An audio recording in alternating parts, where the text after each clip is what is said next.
दोस्तों नमस्कार। दोस्तों क्या यह कल्पना की जा सकती है कि किसी एक व्यक्ति के प्रचार पर हर मिनट 1,00,000 रुपए खर्च हो जाएं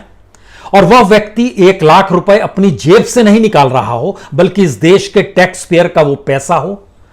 और अगर उस प्रचार में इस देश के भीतर होने वाले चुनाव के प्रचार को भी उस शख्स के प्रचार से जोड़ दिया जाए तो फिर यह 1,00,000 रुपए प्रति मिनट बदलते बदलते 2,00,000 तक पहुंच जाए तो आप क्या कहेंगे? और यह सिलसिला कोई 1-2 दिन का ना हो बल्कि बरसों बरस का हो, यानी बीते 6 बरस का सच अगर कुछ ऐसा हो तो फिर आपके जहन में एक सवाल होगा, इतना पैसा किसी व्यक्ति के प्रचार पर क्यों खर्च किया जा रहा है? दूसरा सवाल होगा, यह पैसा जिन्हें दिया जा रहा है वो लोग कौन हैं? और तीसरा सवाल होगा, क्या पैसा इस देश में डेमोक्रेसी को नोटों की गड्डियों तले दबा के किया जा रहा है? यकीन जानिए तीनों सवालों का जवाब आज एक एक करके जरा आपके सामने रखते हैं, आप समझने की कोशिश कीजिए।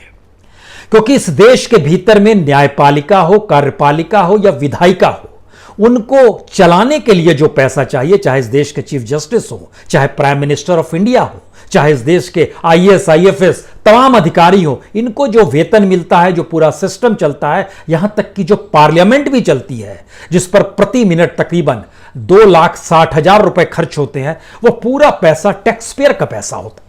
यानी इस देश के लोगों की कमाई की हिस्सेदारी में वह इस देश को चलाने के लिए जो टैक्स देते हैं, यहां तक कि जो लोग कुछ सामान खरीदते हैं उसमें भी जो इनडायरेक्ट टैक्स दिया जाता है, वही पैसा एक साथ मिलकर इस देश के सिस्टम को चलाता है और भागीदारी सभी की होती है। लेकिन पैसे को खर्च करने में भागीदारी सिर्फ अगर एक व्यक्ति की हो जाए तो आप क्या कहेंगे? और अगर टैक्स पेयर के पैसे का इस्तेमाल कार्यपालिका, विधायिका या न्यायपालिका लोगों के हित में ना कर पा रही हो अपने सिस्टम को चलाने के लिए, तो सबसे बड़ी चुनौती इस डेमोक्रेसी में फोर्थ स्टेट पर आती है। और आज हम जिक्र इसी फोर्थ स्टेट का आपके साथ करना चाहते हैं, क्योंकि फोर्थ स्टेट का मतलब वह मीडिया है जो जनता के सवालों को उठाता है या सरकार द्वारा लिए गए निर्णयों के असल में हकीकत में जमीन पर क्या असर हो रहा है इसको वो परखता है, या फिर कुछ ऐसे मुद्दे जो इस देश के दूरस्थ इलाकों में या शहरी इलाकों में भी लोगों के सामने होते हैं, चाहे वो स्टूडेंट्स हों, चाहे वो प्रोफेसर्स हों, चाहे वो वकील हो, चाहे वो किसी भी इंस्टीट्यूशन से जुड़ा हो, या फिर किसान ही क्यों ना हो, चाहे खुदकुशी करता हुआ मजदूर किसान की बढ़ती तादाद क्यों ना हो। मीडिया इन मुद्दों को रखता है जिससे सरकार पर एक दबाव पड़ता है, और उस मीडिया को देखते हुए जनता इस बात को गर्व के साथ महसूस करती है कि उसके मुद्दे अब इस मीडिया में आ गए तो सरकार पर दबाव पड़ेगा। लेकिन खेल उल्टा हो गया।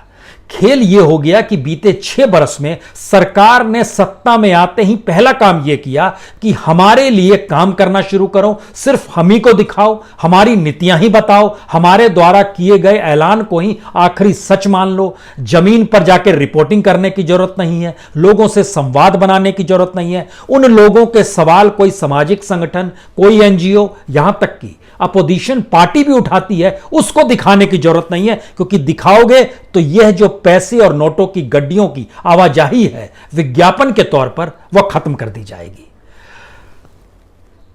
टैक्स पेयर के पैसे से मीडिया नहीं चलता है। मीडिया का कंज्यूमर जनता होती है, जनता उसे देखती है और उसके बाद विज्ञापन दाता जो होते हैं वो पैसा देते हैं, अपने माल को सेल करवाते हैं उस कंज्यूमर के पास, जिस कंज्यूमर को मीडिया देखकर समझ में आता है कि हां ये चीजें ठीक है या गलत है। लेकिन झटके में इस देश के भीतर में अगर ऐसी क्राइसिस की स्थिति आ जाए कि कंज्यूमर का रोल बदल जाए, गवर्नमेंट ही कंज्यूमर हो जाए, गवर्नमेंट ही मालिक हो जाए, वही अपने तौर पर